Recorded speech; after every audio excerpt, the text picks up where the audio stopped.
Welcome to the Daily Plunge. We are in the prophecy of Micah, chapter 3, verse 9, going to chapter 4, verse 5.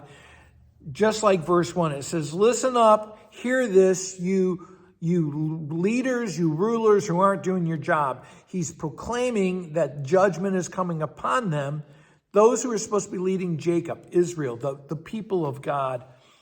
And he says, you despise justice, you distort righteousness. And remember that righteousness and justice are the foundations of God's throne. They're supposed to be the foundation of God's people, of Zion, of Jerusalem. But instead, it's being built upon bloodshed and wickedness.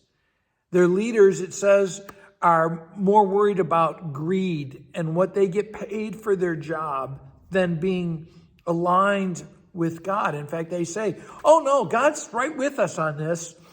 You think because the Lord hasn't spoken yet that he supports you in the ways in which you hate what is good and love what is evil. They are teaching the wrong things, right? Preaching the wrong word.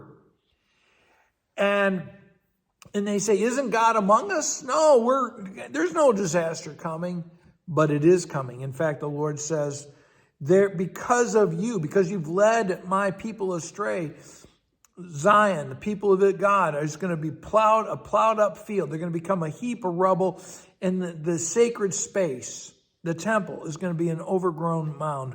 But verse 1, but in the last days, the mountain of the Lord's temple will be established. It'll be the highest hill above all the other hills. So all the other things that we think are the highest and best in the world, God's mount will be the highest hill. What establishes that new temple mount? I think about Mount Calvary, where through the work of Jesus Christ on the cross, God establishes a new temple made up of living stones of God's people. And so he says many nations will say, all the peoples of the world will come, the pagans will come and seek the Lord. Let us go to the mount of the Lord. Let's learn how to walk in his ways. It says in verse 2, the law. Now the word there really is Torah. First 5 books of the Bible are Torah, right? And it's more about those books are more about the promise of God than rules that are given. And so I think a better translation of that is the promise will go out from Zion. The word of the Lord will go forth from Jerusalem. And so God is giving his word, law and gospel, the word of promise and hope. And he will judge between the peoples. He's going to settle the conflicts. There's going to be peace. As it says in verse 3, swords will be beaten into plowshares, spears turn into pruning hooks. This is a reiteration of Isaiah chapter 2, verse 4. And the point is that when God's day comes, no more war. There'll be peace. Everyone will prosper.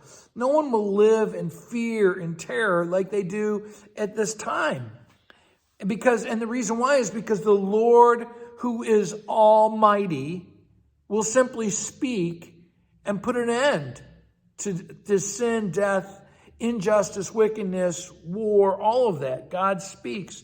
And so all the nations, all the people of the world, all the pagans will walk no longer in the name of God, of their false gods, but they will walk in the power of the Lord. He says, those pagans walk in their names of their false gods, but we will walk in the name of the Lord our God, who is forever. Well, thanks, friends. Have a blessed day.